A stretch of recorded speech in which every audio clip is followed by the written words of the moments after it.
All right, almost 20 kilowatt hours charging here. Not as fast as I would like because oddly enough, this is a low voltage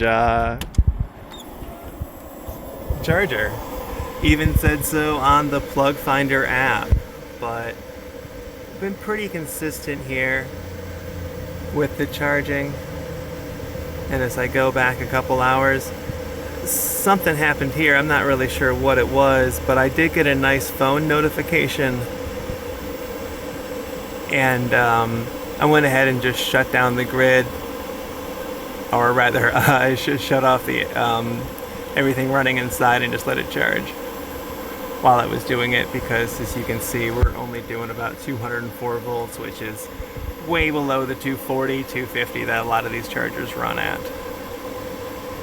But it's been running really nice and really steady ever since I got here, and even quite a bit of solar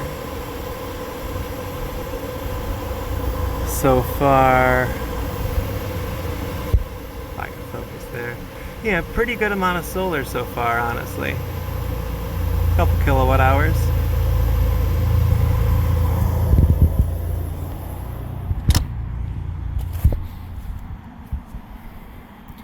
You can see the mini split there and my charger plug.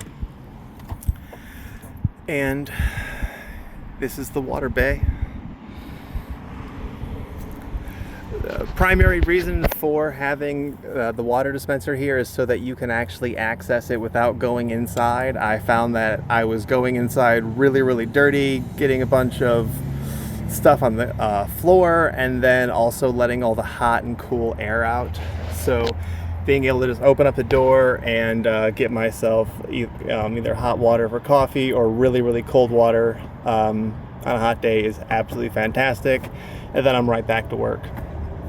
So that was definitely something that I thought was nice. Also, the dishwasher here only uses 1.3 gallons of water, which is about as much water as my sink uses in 90 seconds. So this definitely does a much better job than I could do in 90 seconds. Furthermore, the water temperature here gets really hot. I think 191 degrees or so.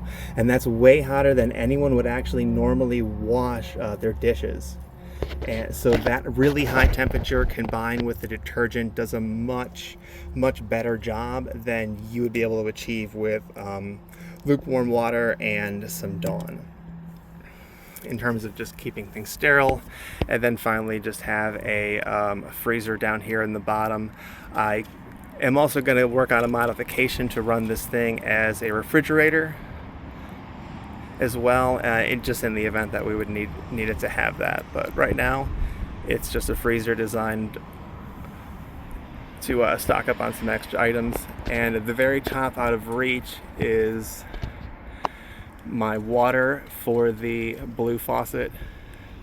It's actually a alcohol distiller, stainless steel vessel that's designed to handle Everclear, and that's because the ozone and the UV inside of it are actually pretty harmful to about any kind of storage container.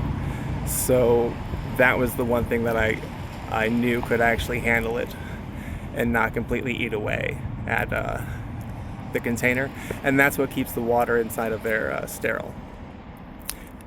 And that gets pumped up through the green pump after it goes through the reverse osmosis system.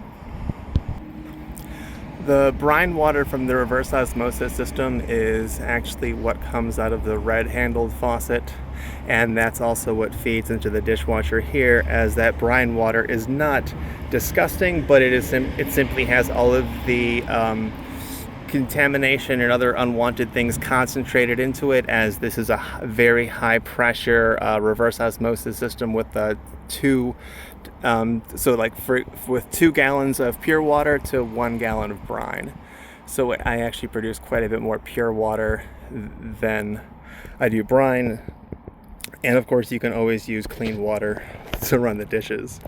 But so far there's really been no negative effects by using the brine water in there.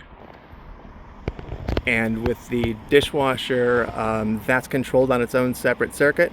So in the event that the power goes out, there is a programmable delay of about 2 hours that will stop before this thing automatically kicks back on again. So essentially in a low power mode, the system will turn everything else on, run that for 2 hours, and then kick the dishwasher on. The same is true with a delay for the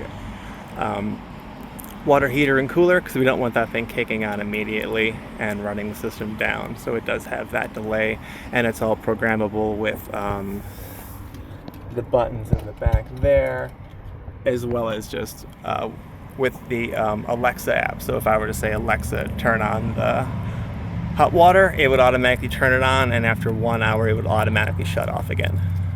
So I don't have to remember to turn it off.